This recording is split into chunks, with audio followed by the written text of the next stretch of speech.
दोस्तों आजकल रोजाना ले ऑफ की खबरें आ रही हैं और आपको डर है कि कहीं अगला नंबर आपका ना हो, तो ये वीडियो आपके लिए है। दोस्तों सिर्फ 2023 में अभी तक अराउंड 403 कंपनियों ने अराउंड 1,10,000 एम्प्लॉइज को ले ऑफ किया है और आपको डर है कि कहीं अगला नंबर आपका ना हो। तो इस वीडियो में हम बात करने वाले हैं 4 ऐसे स्किल के बारे में जो कि किसी बंदे के पास अगर होंगी, एम्प्लॉयर के लिए काफी डिफिकल्ट हो जाएगा उसको ले ऑफ करना। और दोस्तों इसमें सबसे पहला जो स्किल है वो है स्ट्रक्चरल थिंकिंग। अब दोस्तों आप सोच रहे होंगे स्ट्रक्चरल थिंकिंग होता क्या है। दोस्तों इसका बेसिक फंडा है कि आप किसी प्रॉब्लम को कैसे स्मॉल टास्क में डिवाइड करके कितने एफिशिएंटली उसको सॉल्व कर सकते हो और कैसे आप अपनी टीम के साथ कम्युनिकेट कर सकते हो।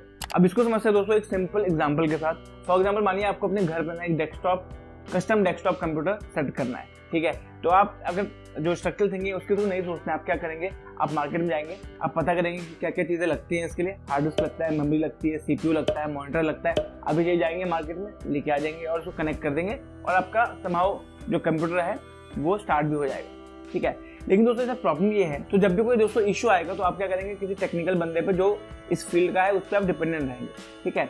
अब दोस्तों अगर आप स्ट्रक्चरल थिंकिंग से सोचते हैं तो इसको आप कैसे करेंगे आएंगे। आप पहले देखेंगे आपकी नीड क्या है। अगर आप गेमिंग खेलते हैं तो आप उसके लिए अलग से एक स्पेसिफिकेशन सेट करेंगे कि ये चीज़ आपको चाहिए।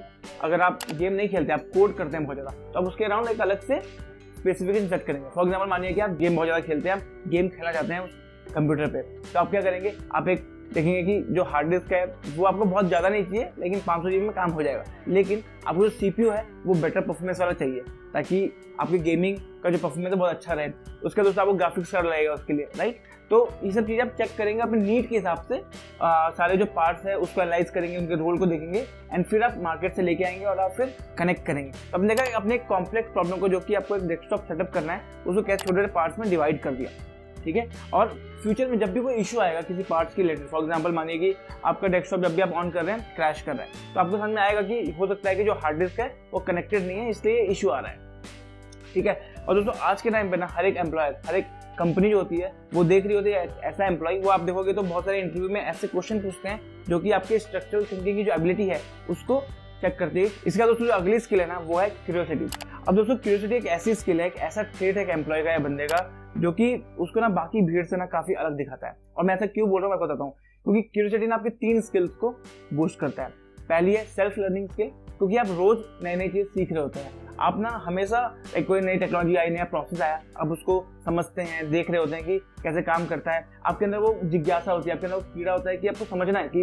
क्या हो रहा है। उसकी वजह से आप ऑटोमेटिकली सीख रहे होते हैं नई नई चीज़ों को। और ये जो सेल्फ लर्निंग स्किल है उसको ना बहुत ज़्यादा इंप्रूव करता है, क्योंकि आपको पता है कि अगर कोई नई चीज़ आपके सामने आती है जो आपको सीख के करनी है तो आप काफ़ी फास्ट उसको सीख के कर सकते हैं, क्योंकि आप ऑलरेडी रोज थोड़ा सा सीख रहे हैं, राइट। तो ये आपकी सेल्फ लर्निंग स्किल्स को काफी ज्यादा इंप्रूव करता है। उसका दोस्तों जो अगली चीज इंप्रूव करता है वो है आपकी प्रॉब्लम सॉल्विंग स्किल्स। अब दोस्तों मैं ये क्यों बोल रहा हूँ, क्योंकि जो लोग क्यूरियस होते हैं ना और जब उनके सामने कोई प्रॉब्लम आती है तो वो क्या करते हैं, वो डायरेक्टली सॉल्यूशन पे जंप नहीं करते। वो क्या करते हैं, पहले देखते हैं कि प्रॉब्लम आ क्यों रही है, उसका रूट कॉज पता करते हैं, उसके अराउंड जो फंडामेंटल्स हैं उसके उसको समझते हैं, बेसिक्स को समझते हैं। एंड जब उनको प्रॉब्लम समझ में आ जाती है कि हाँ ये प्रॉब्लम आ रही है, उसके बाद उसका सॉल्यूशन निकालना कोई बड़ी बात नहीं होती है, क्योंकि हर एक प्रॉब्लम का एक सॉल्यूशन होता है। और जब आपको प्रॉब्लम ही पता चल गई कि ये प्रॉब्लम है, राइट, तो आप उस इजीली उसका सॉल्यूशन निकाल सकते हैं। तो ये आपकी ना प्रॉब्लम सॉल्विंग स्किल्स को ड्रास्टिकली इंप्रूव करता है। इसका दोस्तों जो अगली स्किल इसको इंप्रूव करता है ना वो है अडेप्टेबिलिटी।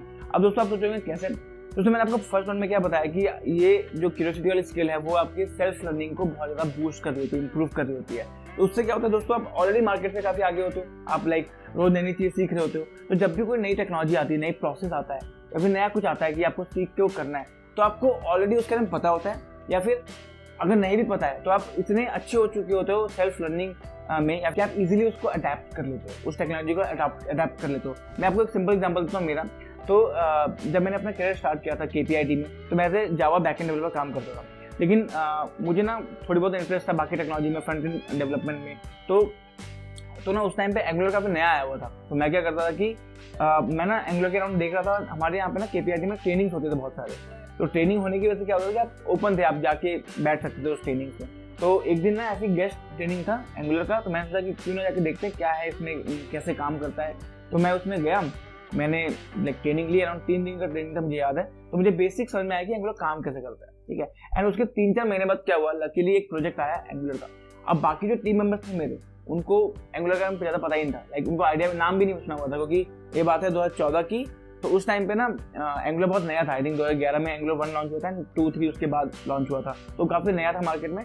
तो as I was aware about Angular कि उसके बेसिक्स क्या है, तो मैं एक काइंड ऑफ परफेक्ट फिट था इस प्रोजेक्ट के लिए, और मैं इमीडिएटली उसमें मुझे ले भी लिया जो मैनेजर था उन्होंने। तो इससे आप देख रहे हो कि कितना जो मुझे एक तो इंटरेस्ट था फ्रंट एंड टेक्नोलॉजी में, मैं उसमें घुस भी गया, और एंगुलर जो नई टेक्नोलॉजी थी वो भी मुझे सीखने को मिल गई, राइट। और टिल जब तक मैं ग्लोबल में था मैंने as a front end developer काम किया, और मैंने बहुत ग्रो किया है उस फील्ड में। मुझे बहुत अच्छा लगा हाउ फ्रंट एंड वर्क्स, और कैसे चीज़ें काम करती हैं, और जो मेरा प्राइमरी स्किल था वहाँ पर वो एंगुलर ही था।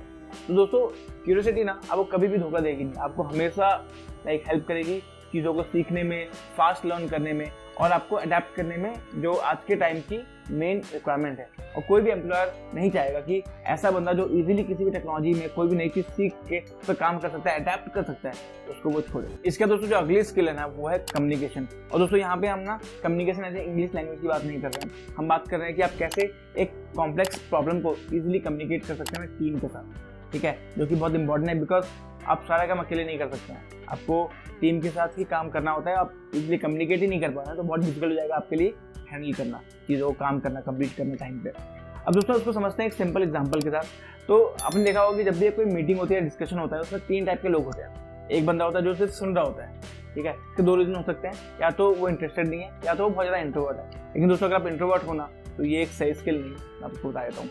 इसका दोस्तों दूसरा जो बंदा होता है वो होता है जो बहुत ज़्यादा बोल रहा होता है, लेकिन ना वो जब बोल रहा होता है ना तो ऐसा लगता है कि वो कुछ वैल्यू ऐड नहीं कर रहा उस मीटिंग में, वो सिर्फ बोलने के लिए बोल रहा है, ठीक है। तो आपको ये बंदा भी नहीं बनना है, क्योंकि ना ये लोग क्या होता है, जैसे अपने को दिखा रहे होते हैं कि मुझे चीज़ पता है, ये पता है, लेकिन वो जो पॉइंट ऑफ डिस्कशन है उसके अराउंड बात नहीं कर रहे होते, वो सिर्फ बातें कर रहे होते हैं, ठीक है, और कोई इंटरेस्टेड नहीं होता उनकी बातों को सुनने में, ठीक है। और जो तीसरा बंदा होता है वो होता है दोस्तों जो पॉइंट टू पॉइंट बात कर रहा होता है, जिसने रिसर्च की होती है चीज़ों के बारे में, उसके अराउंड जो पॉइंट्स होते हैं वो भी बहुत लॉजिकल लग रहे होते हैं, भले ही वो कोई पॉइंट गलत भी बोलता है तो भी बहुत ज़्यादा लॉजिकल लग रहा होता है, राइट। और आपको लगता है कि ये बंदा जो बोल रहा है ना ये वैल्यू ऐड कर रहा है इस मीटिंग में, राइट। वो एक आउटसाइड पर्सपेक्टिव लेके आता है एक मीटिंग में, राइट। तो आपको ना ये बंदा बनना है। इसकी जो कम्युनिकेशन है, हम जो बात करें कम्युनिकेशन की, आपको ऐसा बंदा बनना है जिसकी कम्युनिकेशन ऐसी हो कि वो आपको समझा पा रहा है या टीम को कम्युनिकेट कर पा रहा है कि बेसिकली जो कॉम्प्लेक्स प्रॉब्लम है उसको कैसे सॉल्व करना है, या फिर उसके अराउंड कुछ पॉइंट्स बता रहा है। तो ये जो हम कम्युनिकेशन की बात कर रहे हैं दोस्तों, अगर आपका ये स्किल है, एक कॉम्प्लेक्स प्रॉब्लम को ईजिली कम्युनिकेट कर पाते हो टीम के साथ, तो ये बहुत बड़ी बात होती है, क्योंकि बहुत अच्छे लोग भी ये पार्ट नहीं कर पाते, ठीक है। इसका दोस्तों जो अगली स्किल है ना वो है रिलायबिलिटी या फिर ट्रस्ट। अब दोस्तों ये आप मान के चलिए, आप किसी भी फील्ड में हो, आप किसी भी फील्ड में काम कर रहे हो, चाहे आप सॉफ्टवेयर डेवलपर हो, आप बिजनेस हो, कोई भी हो, अगर आपकी टीम और आपका मैनेजर आप पे ट्रस्ट नहीं करता, रिलाय नहीं कर सकता किसी चीज़ के लिए, तो आप ना हमेशा रिस्क पे रहोगे कि आपको कभी भी निकाला जा सकता है। मैं आपको एग्जांपल देता हूँ बेसिक। तो फॉर एग्जाम्पल दोस्तों मानिए कि आपको एक टास्क दिया गया है, और वो टास्क को करने के लिए आपको 3 दिन दिए गए, लेकिन आपने क्या किया, आपने 1.5 दिन में टास्क कंप्लीट कर दिया। लेकिन जब वो रिव्यू के लिए गया टीम के पास या मैनेजर के पास, तो उसमें वापस से इतने सारे इश्यू निकले, वो या तो अप टू द मार्क्स नहीं था या बहुत सारी प्रॉब्लम्स निकली उसमें, और आपको फिर से उस पर काम करना पड़ा, ठीक है। तो ये 1 बार होगा, 2 बार होगा, 3 बार होगा तो ठीक है, लेकिन दोस्तों अगर ये कंसिस्टेंटली होगा ना, तो ऑब्वियसली मैनेजर आपका जो है, आपकी जो टीम है वो आप पे रिलाई नहीं कर सकती। वो ये समझ जाएगी कि जो जैसे मैं हूँ, अगर मैंने ये काम किया है तो अभिनव का जो काम है, अगर मैं डायरेक्टली उसको फॉरवर्ड करूंगा तो वो हो नहीं सकता, क्योंकि इसका काम कभी भी अप टू द मार्क नहीं होता, ये हाफ डन काम होता है, और इसमें रिव्यू लगता ही है इसको, ठीक है। तो ये चीज़ ना बहुत खराब है दोस्तों। अगर वही मैं फिर से रिपीट करूँगा, अगर आपकी टीम आप पे रिलाई नहीं करती तो आपके लिए बहुत डिफिकल्ट हो जाएगा। और उसी के अपोजिट दोस्तों, मानिए कि आपने जो टास्क है वो डेडलाइन के अंदर किया, 3 दिन बोला गया, 3 दिन आपको लगे काम करने में, लेकिन आपने इतने अच्छे से किया कि जब रिव्यू पे गया तो वो इजीली पास हो गया, वापस आपकी तरह आया ही नहीं कि इसमें ये प्रॉब्लम है, ये सॉल्व करो, ये चीज़ देखो, आपके सामने कुछ आया ही नहीं। तो दोस्तों ये थे 4 स्किल जो मुझे लगता है कि किसी भी एम्प्लॉय में अगर हैं तो एम्प्लॉयर के लिए बहुत डिफिकल्ट हो जाता है उसको निकालना, क्योंकि वो अफोर्ड ही नहीं कर सकता ऐसे इतने अच्छे बंदे को लूज करना, ठीक है। तो मुझे दोस्तों आपको ये वीडियो पसंद आया होगा और आपके लाइफ में कुछ वैल्यू ऐड हुई होगी।